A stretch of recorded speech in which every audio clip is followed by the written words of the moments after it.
Holidays-nale, adu namma GT Holidays da. GT Holidays, South India's #1 travel brand. You know you are special when you're with GT Holidays. Nilgiri மாவட்டம் நெல்லியாளம் தேயிலை தோட்டம் குடியிருப்பு பகுதியில் வசித்து வந்த லக்ஷ்மி என்ற மூதாட்டியை காட்டு யானை தாக்கியதால் அவர் சம்பவ இடத்திலேயே உயிரிழந்தார். இந்த சம்பவம் குறித்த கூடுதல் விவரங்களை நமது செய்தியாளர் பிரபு வழங்க கேட்கலாம். பிரபு, இந்த காட்டு யானையை வனப்பகுதிக்குள் விரட்டுவதற்கு வனத்துறையின் சார்பில் ஏதேனும் நடவடிக்கை எடுக்கப்பட்டிருக்கிறதா? அந்த மூதாட்டியின் குடும்பத்தினரின் பிரதான கோரிக்கை என்னவாக இருக்கிறது? மேலும் விவரங்கள் என்ன? நீலகிரி மாவட்டம் பந்தலூர் அருகே நெல்லியாளம் பகுதியில் வனப்பகுதியிலிருந்து வெளியேறிய ஒற்றை காட்டு யானை அம்மன்காவு தேயிலை தோட்ட குடியிருப்பு பகுதியில் இன்று அதிகாலை உலா வந்துள்ளது.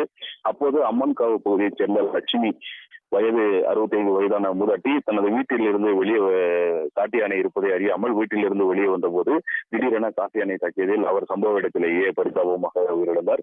இதனை அறிந்த அக்கம் பக்கத்தினர் அவரது உடலை மீட்டு உடனடியாக வனத்துறையினருக்கு தகவல் அளித்தனர். பின்னர் சம்பவ இடத்திற்கு வந்த வனத்துறையினர் அவரது உடலை பிரேத பரிசோதனைக்காக கூடலூர் அரசு மருத்துவமனைக்கு கொண்டு சென்ற நிலையில் காட்டு யானை தாக்கி கூடலூர் பந்தலூர் பகுதியில் கடந்த மாதத்தில் 2 பேர் உயிரிழந்த நிலையில் தற்போது மேலும் ஒரு ஒருவர் உயிரிழந்த சம்பவம் அப்பகுதி மக்களிடையே பெரும் சோகத்தை ஏற்படுத்தியுள்ள நிலையில் பொதுவாக குடியிருப்பு பகுதியில் உள்ள மக்களை காட்டு யானை தாக்கி உயிரிழக்கும் சம்பவங்கள் தவிர்க்க வனத்துறையினர் ஒரு நிரந்தர தீர்வை ஏற்படுத்தி தர வேண்டும் என அப்பகுதி மக்களின் ஒரு மிகப்பெரிய ஒரு கோரிக்கையாக உள்ளது.